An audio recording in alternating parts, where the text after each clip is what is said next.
while shoveling snow from our driveway. At 5 a.m. before work, I noticed my wife had left her phone on the kitchen counter, still unlocked. As I stepped inside to warm up for a moment, I glanced at the screen and saw her text exchange pop up. He's out there like an idiot in the blizzard. If we're lucky, he'll have a heart attack, and we won't need the divorce.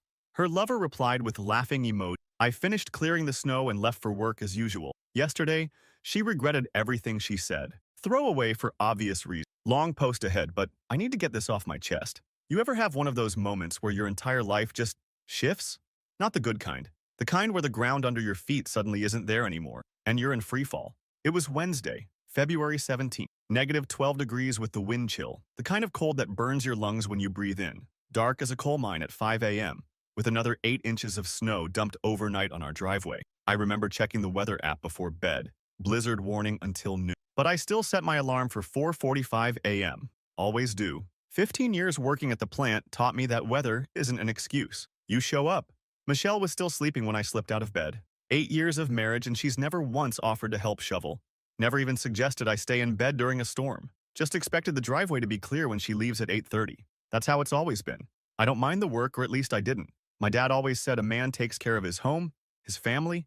It's what I was raised on. Looking back, there were signs. So many fucking signs. The late nights working, new clothes, more makeup, laughing at texts but hiding the screen when I walked by. Classic shit, right? But when you're in it, when you trust someone, your brain makes excuses. She's just having a good day. She's networking. She deserves nice things. I was an idiot. So there I was, bundled in layers, snow up to my knees, shovel scraping concrete at 5 a.m. No neighbors out yet, just me and the sound of my breathing. Steam rising from my face like an old factory smokestack. The security light on our garage threw this sad yellow glow across the snow. Half the driveway done, fingers numb despite the gloves, needed to warm up for a minute. I stomped my boots on the mat and stepped into the kitchen through the side door. Michelle had left her phone on the counter when she came down for water at some point. Not unusual. What was unusual was that it was unlocked. Screen still lit up, and a text notification had just popped up. I'm not a snoop. Never have been. But when your brain registers your own name in a message, it's like a reflex. You look, and there it was. I saw the message from Michelle to someone saved as W. He's out there like an idiot in the blizzard. If we're lucky, he'll have a heart attack and we won't need the divorce. The reply had just come in with 3 laughing emojis. 3 fucking laughing emojis at the idea of finding me dead in the snow. My chest seized up. Not a heart attack, just pure shock. It's bizarre how your body reacts to that kind of betrayal. First came the cold sweat, then this weird hollowness in my stomach, then a buzzing in my ears like I was standing next to heavy machinery. I must have stood there for 2 full minutes just staring. I put the phone down exactly how I found it, grabbed my gloves, went back outside, finished the entire driveway, every inch, methodical, like a machine. I remember thinking that each shovel of snow was one more piece of evidence that I wasn't having a heart attack, that I wasn't giving her the satisfaction. Drove to work, clocked in, went through the motion, kept replaying those words in my head. If we're lucky, he'll have a heart attack. 8 years. 8 fucking years together. And she was hoping for my death. The person who sleeps next to me, who I've supported through 3 job changes, who I've cooked soup for when she was sick, who I trusted with everything. When I got home that evening, Michelle acted completely normal, asked about my day, made small talk about the weather, said she was glad I cleared the driveway so early. I just nodded and smiled, played along. My mind was somewhere else, running calculations, making observations. Who was W? How long had this been going on? How many other messages had they exchanged? What divorce was she talking about? She hadn't mentioned divorce to me. That night, while she was in the shower, I checked her phone. She'd changed her password. Of course. Sleep was impossible. I lay there listening to her breathe, wondering how someone could wish death on the person lying next to them. The ceiling fan clicked with each rotation like a timer counting down to something. The next morning, I was up before my alarm, checked our bank accounts on my phone while still in bed. No unusual withdrawals, but I noticed she'd stopped depositing her full paycheck into our joint account about 3 months ago. Another red flag I'd missed. I called in sick. First time in 2 years. Waited until Michelle left, then began searching the house. Found nothing in the obvious places. But then I checked the pocket of her winter coat, the one she rarely wears, a receipt for a hotel downtown. 2 weeks ago when she said she was at a work training weekend, room service for 2, I took pictures of everything with my phone. Evidence gathering, like those crime shows Michelle always watches with me. The irony wasn't lost on me. Called my buddy Floyd. Known him since we were kids throwing rocks at abandoned factories. He came right over, brought coffee and donuts, sat at my kitchen table while I spilled everything. You need to get your shit in order before she knows that you know, he said, through a mouthful of glazed donut. She's planning something. You need to plan better. Floyd's been through 2 divorces himself, says it's always the same playbook. Whoever strikes first has the advantage. He helped me log into our cell phone account. Michelle and someone saved as William had exchanged over 2,000 texts in the last month. Hundreds of calls, always during her lunch breaks or when I was at work. The call logs showed the pattern going back at least 6 months. Classic affair timeline, Floyd said, scrolling through the data. Starts with a few calls, escalates to dozens, then hundreds. She's in deep, bro. I felt like I was operating heavy machinery with no training. Everything was loud and dangerous, and one wrong move could crush me. Floyd helped me set up a separate bank account that afternoon. We transferred half of our savings, the money I'd been putting aside for the kitchen renovation Michelle had been begging for. The irony was enough to make me laugh, that horrible empty laugh that echoes in your own head. That night, I watched Michelle more carefully. The way she checked her phone constantly, how she kept it face down on the table, the way she'd step outside to take calls, the slight smile when certain messages came through. All these behaviors I'd written off as normal now looked like glaring sirens. We should plan a vacation, I said casually over dinner. Maybe in April. Could use some time away together. She didn't even look up from her phone. April's busy at work. Maybe summer. By summer, she planned to be rid of me, either by divorce or by my convenient heart attack. The realization made me grip my fork so tight my knuckles went white. I spent the weekend cataloging our assets. The house we bought 5 years ago, the cars, the furniture, the retirement accounts, all while pretending everything was normal. Watching TV together, making breakfast, small talk about nothing. On Monday, during my lunch break, I called Clara. My sister has always been the practical one. When our parents died, she handled everything while I was still trying to process. I needed that energy now. She listened without interrupting as I explained everything. When I finished, she was quiet for so long I thought the call had dropped. You need a lawyer, she finally said. Today, and you need to find out who William is. It didn't take long. A quick search of Michelle's work contacts on LinkedIn, and there he was. William Thornton, senior partner at her firm, married, 2 kids, silver-haired jackass with perfect teeth in his profile picture. I almost threw my phone across the break room. 3 days later, I sat in a lawyer's office during what was supposed to be my shift. Took more sick time. The lawyer, an older woman with reading glasses hanging from a chain, listened to my story, examined the evidence I'd collected, and nodded slowly. You've done good preliminary work, she said. Most people come in here emotional, with nothing documented. You're ahead of the game. She outlined what would happen next. The legal process, the financial implications, the timeline. It all sounded so clinical, like diagnosing a machine failure. Part A is broken, replace with Part B, resume operations. One more thing, I said as our consultation was ending. I don't just want a divorce. I want her to regret ever thinking that my death would be convenient. The lawyer removed her glasses. Revenge isn't my department, but I can ensure you don't get taken advantage of financially. The rest is up to you. That night, I looked at Michelle across the dinner table and felt nothing but cold determination. The woman who hoped I'd die in a blizzard was chatting about office politics like nothing was wrong, smiling, planning her exit, waiting for her opportunity. But I would be the one catching her off guard. I would be the blizzard she didn't see coming. I've spent the last week gathering more evidence, planning, consulting with the lawyer, moving money, documenting everything. Michelle hasn't noticed a thing, too wrapped up in her affair, her secret plans, her fantasy life with William. Tomorrow, I start phase 2. The part where I stop being passive. The part where I stop shoveling her fucking snow. We'll update when there's more to share. Thanks for reading this far, Reddit. Feels good to put this somewhere, even anonymous. Any advice from people who've caught cheating spouses is welcome, especially the ones who wished you were dead. Update. First off, I just want to say thanks for all the messages and comments on my last post. Never expected that kind of response. Reading through your stories helped me realize I'm not alone in this shit show. Some of you have been through way worse. Props to the guy whose ex tried to poison his protein shakes. Hope you're doing better now, man. It's been 16 days since I found those texts. 16 days of living with someone who wished me dead. 16 days of pretending everything is normal, while systematically dismantling the life we built together. Let me catch you up. Remember how I mentioned consulting with a lawyer? I've had 3 more meetings since then. Turns out divorce is complicated as hell, like trying to separate 2 engines that have been running together for years, cables and wires all tangled up, oil mixing together, shared parts. The lawyer suggested I document everything, so I bought one of those password-protected journal apps. Been logging every conversation, every suspicious behavior, every time Michelle lies about where she's going. Floyd has been a lifesaver through all this.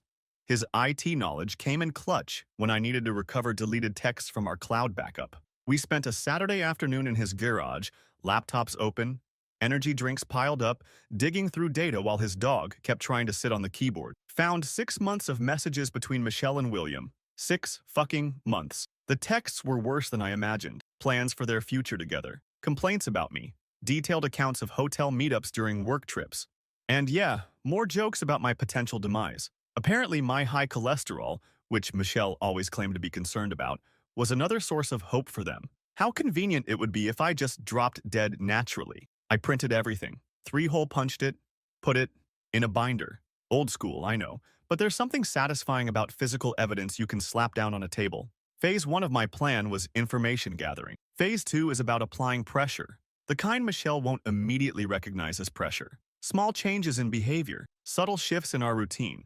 The type of stuff that makes someone feel like they're losing their grip but can't quite figure out why. It started with changing my work schedule. Told Michelle I'd been assigned different hours due to project needs. In reality, I've been using that time to meet with the lawyer, set up separate bank accounts, and document our assets. I've started moving my personal items, family photos, heirlooms from my parents, important documents, to a storage unit Floyd helped me rent. Nothing Michelle would immediately notice, but enough that I'll be ready when shit hits the fan.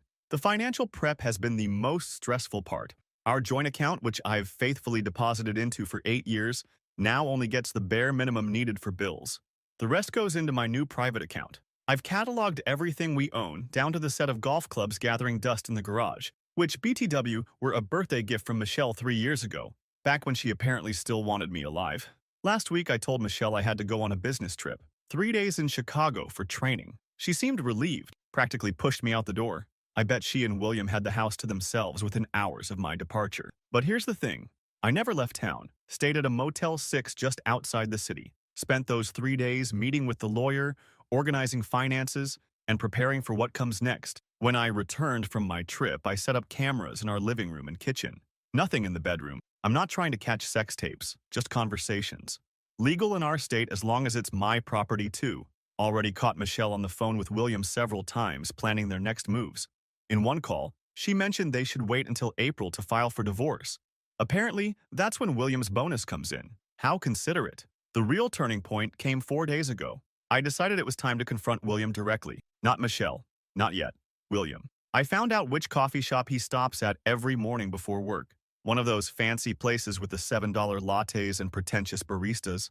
I waited in my car until I saw him park his ridiculous German sports car. Followed him inside. He didn't recognize me at first. Why would he?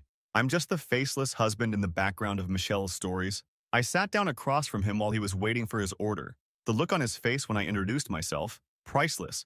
Like watching someone realize they left their garage door open during a thunderstorm. I kept my voice low, casually, told him I knew everything, showed him a sample of the texts I'd recovered, mentioned that his wife might be interested in seeing them too. William started sweating through his expensive button-down, kept looking around like someone might rescue him, asked what I wanted as if this was some kind of negotiation. I just smiled and said I wanted nothing from him except distance. From me, and from Michelle. Told him I'd be filing for divorce soon, and it would go a lot smoother for everyone if he disappeared from the picture until it was finalized. He promised to back off immediately, even offered me money, which I refused. Not because I'm noble, I'm not, but because taking his cash would undermine the legal process. I need him scared, not relieved. Since that meeting, Michelle's been acting strange, checking her phone constantly but getting no responses, calling numbers that go to voicemail. William is ghosting her, just as he promised. The confusion on her face grows by the day.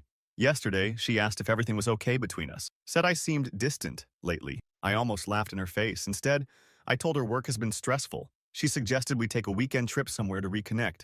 The audacity is almost impressive. Meanwhile, I've been laying groundwork with our social circle. Nothing obvious, no dramatic accusations or public scenes, just casual comments that plant seeds of doubt. Mentioning to our friends how Michelle's been working late so often. Asking if anyone's seen her at the places she claims to. People are starting to notice inconsistencies in her stories. Clara came over last Sunday, ostensibly to drop off some books she borrowed, but really to check on me. Michelle was noticeably uncomfortable around her. Clara has this way of looking at people like she's scanning them for lies. She asked Michelle about her work training weekend from last month, mentioning she saw someone who looked just like Michelle downtown that weekend, nowhere near where the training was supposed to be. The stammering excuse Michelle gave was painfully unconvincing. The small satisfactions keep me going. Like when Michelle's credit card was declined at the grocery store because I removed her as an authorized user on our joint card. Or when she couldn't log into our shared Netflix account because I changed the password. Tiny inconveniences that slowly crack her sense of security. I'll admit, living like this is exhausting. Maintaining the act, pretending I don't know that the person across the breakfast table fantasized about my death. There are moments I almost scream the truth at her just to see the look on her face. But the long game is worth it. The complete systematic dismantling of her comfortable life is worth it. Last night was almost too much, though. Michelle got a call during dinner. From the look on her face, I knew it was about William. She excused herself to take it in the bedroom. When she came back, her eyes were red. She'd been crying. Part of me felt a twisted satisfaction. The other part remembered the woman I fell in love with years ago and felt a pang of something. Not quite sadness, not quite regret, just the acknowledgement that something that once mattered is now dead. I asked if everything was okay. She nodded and mumbled something about a stressful project. The lie hung between us like cigarette smoke in a small room. For a brief second, I considered ending the charade right there, laying it all out. But the moment passed. The plan is working too well to abort now. This morning brought a new development. William's wife called me. Apparently, he came clean to her about some of the affair, minimized version, I'm sure, as a preemptive measure. She found my number in their phone records and wanted details. We're meeting for coffee tomorrow. I've got copies of everything ready to go. William's house of cards is about to collapse on that front, too. As for Michelle, the pressure is clearly getting to her. She tried calling William 17 times yesterday, according to our phone records. 17 desperate attempts to reach someone who's cut her off. She's starting to panic, searching for a lifeline that isn't there. I've scheduled a meeting with HR at her workplace next week. Not to cause a scene, just to quietly inform them of an inappropriate relationship between employees that might affect company culture.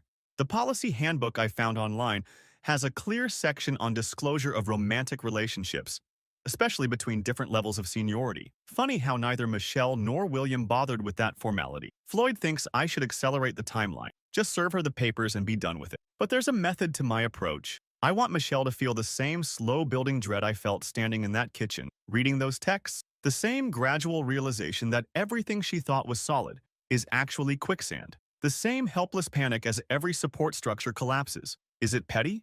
Absolutely. Justified? I think so. When someone wishes you dead while you're breaking your back shoveling snow for them at 5 a.m., they forfeit the right to a clean, simple divorce. The next phase starts tomorrow.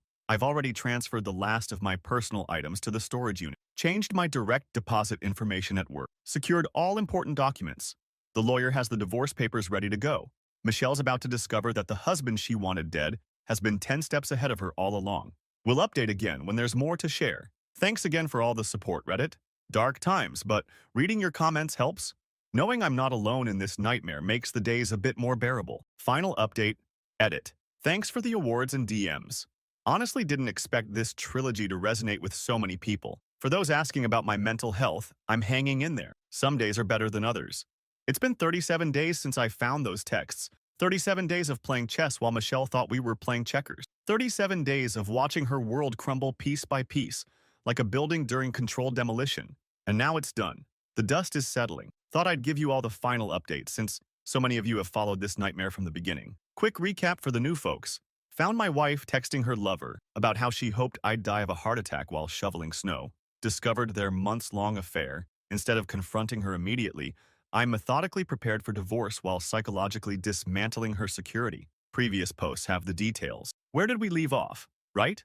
I was about to meet William's wife for coffee. That meeting changed everything. Allison, William's wife, was nothing like I expected. I'd pictured some meek, clueless woman, but she showed up in yoga pants and a hoodie, hair in a messy bun, with the energy of someone who could probably bench press me if properly motivated. Turns out she's a former college athlete who now runs a popular fitness Instagram. William had confessed to a brief, inappropriate relationship with a coworker, minimizing everything as usual. When I slid the binder of evidence across the table, Allison didn't cry or freak out. She just put on her reading glasses and went through it page by page, occasionally sipping her cold brew like she was reviewing quarterly reports.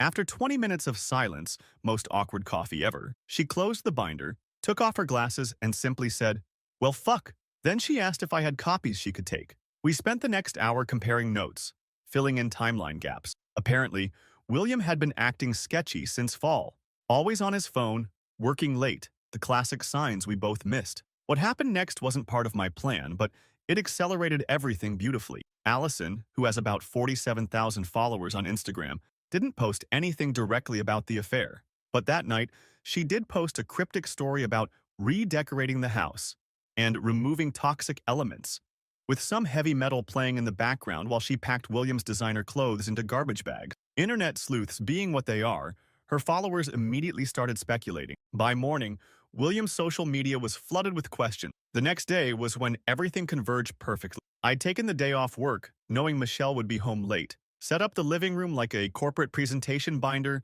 of evidence on the coffee table, divorce papers neatly stacked, screenshots of texts printed and arranged chronologically. Even had a fucking PowerPoint ready on my laptop with a timeline of their relationship, complete with hotel receipts and phone records. Too much? Maybe. But there's something satisfying about good visual aids when your world is imploding. When Michelle finally came home around 7, she looked stressed, checked her phone immediately upon entering, still hoping for a text from William, no doubt. She didn't notice the setup at first, just dropped her bag and mentioned something about grabbing takeout since she was too tired to cook. Then she saw the binder, saw me sitting calmly in the armchair, saw the papers. The room temperature seemed to drop 10 degrees in an instant. What followed was like watching someone cycle through the stages of grief on fast forward. First came confusion, asking what all this was, laughing nervously like it might be some elaborate joke. Then, denial, claiming I was misinterpreting things, that the texts weren't what they seemed. Then anger. How dare I go through her phone, invade her privacy, talk to William's wife? I stayed silent through most of it, just clicking through the PowerPoint slides as she ranted. The timeline, the evidence, the text where she hoped for my death, that one I let linger on screen a bit longer. When she finally ran out of steam, I handed her the divorce papers, told her I'd already moved most of my stuff out, that I'd be staying with Floyd until she found somewhere else to go, since the house was in my name, another detail she'd conveniently forgotten. The shift from anger to panic was almost cinematic. Suddenly, she was crying, saying she made a mistake, that William meant nothing, that the texts were just jokes, dark humor she never meant, that she'd never really wanted me dead. I asked if she'd checked her work email today. She looked confused, then grabbed her phone. Her face went pale as she read the message from HR requesting a meeting tomorrow morning. Turns out her workplace has a zero-tolerance policy for undisclosed relationships between senior and junior staff. William had already been called in earlier that day. The crying intensified. Michelle kept saying this would ruin her career, her reputation. I reminded her that just last month, she was hoping I'd die of a heart attack in our driveway so she wouldn't have to deal with a divorce. Funny how consequences suddenly seemed excessive when they were happening to her. She tried a new angle, claiming William had manipulated her, that he was the mastermind, that she'd been vulnerable after her mom's health scare last year. I just pulled up the texts where she'd initiated most of their meetings, where she'd suggested the hotels, where she'd complained about me and fantasized about our future without me in it. By midnight, Michelle had moved from denial to bargaining, offered couples therapy, promised to quit her job, swore she'd make it up to me, even tried to initiate sex, which was so pathetically transparent I almost felt sorry for her. Almost. I slept in the guest room that night, door locked, could hear her crying through the wall. The sound used to tear me apart. Now it was just background noise, like the broken bathroom fan that never quite got fixed. The next week was a blur of logistics. Michelle was put on administrative leave pending investigation. William, with his senior position and connections, somehow kept his job but was transferred to another office across the country. Allison filed for divorce the same day I did, and from what I hear through mutual connections, she's taking him for everything he's worth. Michelle couldn't afford the mortgage on her own, especially with her job situation uncertain. She moved in with her sister temporarily, taking only her clothes and personal items. Watching her pack was surreal. This woman I'd shared 8 years with, reduced to suitcases and boxes, sorting through the artifacts of our failed marriage like an archaeologist at a dig site. The social fallout was swift. Most of our friends took my side after learning the basics. A few stayed neutral, not wanting to choose. Only one, Michelle's friend from college, defended her, claiming I must have driven her to it somehow. That friendship imploded spectacularly during a group dinner when Floyd, 3 beers in, asked her if wishing your spouse dead was a reasonable response to marital problems. Michelle's family was a mixed bag. Her parents were mortified. Her dad couldn't even look me in the eye when they came to help her move. Her sister, though, pulled me aside and apologized, said she'd suspected something was off for months but didn't want to interfere.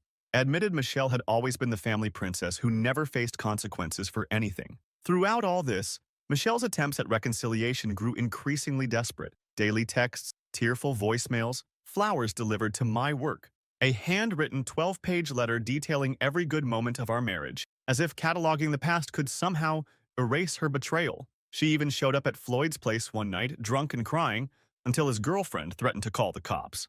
The divorce proceedings moved forward despite her delaying tactics. My lawyer was ruthlessly efficient. Having dealt with similar cases countless times, Michelle finally got a lawyer of her own, some budget option her sister found, who seemed overwhelmed by the mountain of evidence against her client. 2 months in, Michelle lost her job. The internal investigation concluded she'd violated multiple policies. William, predictably, had thrown her under the bus completely, claiming she'd pursued him aggressively and that he'd tried to end things several times. Classic fucking William. With no income and diminishing prospects, Michelle's desperation peaked. She started posting vague, self-pitying quotes on Instagram, reached out to mutual friends with revised versions of what happened, even contacted Clara to try to get her to intervene on her behalf. A spectacular miscalculation that resulted in my sister blocking her on every platform. The divorce was finalized last week, faster than average, the lawyer said, due to the overwhelming evidence and Michelle's eventual decision to stop fighting the inevitable. No kids to complicate things, thankfully. No shared businesses, just the splitting of assets, which heavily favored me, given the circumstances. Yesterday was the first time I'd seen Michelle in person since she moved out. We met at a notary's office to sign the final paperwork. She looked different, thinner, darker circles under her eyes, hair pulled back in a hasty ponytail instead of her usual careful styling. For a brief moment, I felt that twinge again. Not love or forgiveness, just the recognition of someone who once meant everything and now feels like a stranger. As we walked to our cars afterward, she tried one last time. Said she'd been in therapy, learning about her self-destructive patterns. Said she still loved me, still believed we could rebuild. That losing me had made her realize what really mattered. I looked at her, really looked at her, and felt nothing but exhaustion. Told her that wishing someone dead isn't something you come back from. That trust, once shattered that completely, doesn't get glued back together. That I genuinely hoped she'd find whatever she was looking for, but it wouldn't be with me. She started crying again right there in the parking lot between a FedEx truck and someone's rusting Honda. Said I was being cruel, that everyone deserves a second chance, that the new Michelle would never hurt me again. I just got in my car and drove away. Some conversations have no good endings. It's been 6 months since that morning in the kitchen when I saw those texts. 6 months of anger, grief, planning, and finally, release. I'm back in my house now.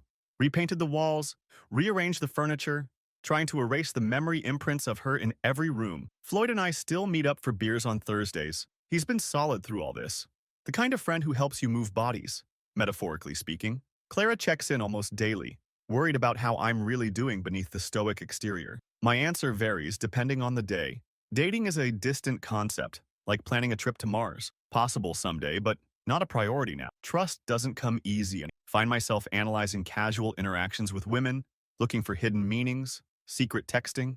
My therapist says that's normal, that it'll fade with time. Michelle still tries to contact me occasionally. Birthday text, Christmas card, random just checking in messages that I mostly ignore. From social media, which I rarely check anymore, I can see she's moved to another city, started a new job. Posted something recently about rebuilding from rock bottom, with some inspirational quote overlaid on a sunset. Good for her, I guess. As for William, karma's a patient bitch. His transfer wasn't the promotion he expected, according to Allison, who I still get coffee with occasionally. Trauma bonding is real. He's living in a one-bedroom apartment while their divorce finalizes, struggling to maintain his previous lifestyle on a single income with alimony payments looming. His eldest daughter won't speak to him. His country club membership lapsed. Small satisfactions. The house feels empty sometimes. Not in a sad way, just in a space-to-fill way. Thinking about getting a dog. Always wanted one, but Michelle was allergic, or so she claimed. Now I wonder if that was just another small lie in a marriage built on them. It's snowing again today. Not a blizzard like before, just light flakes drifting down. I still get up early to shovel, old habits and all. But now, when I come inside to warm up, the only messages on my phone are from people who actually give a damn whether I live or die. And that, Reddit, is worth all the cold mornings in the world.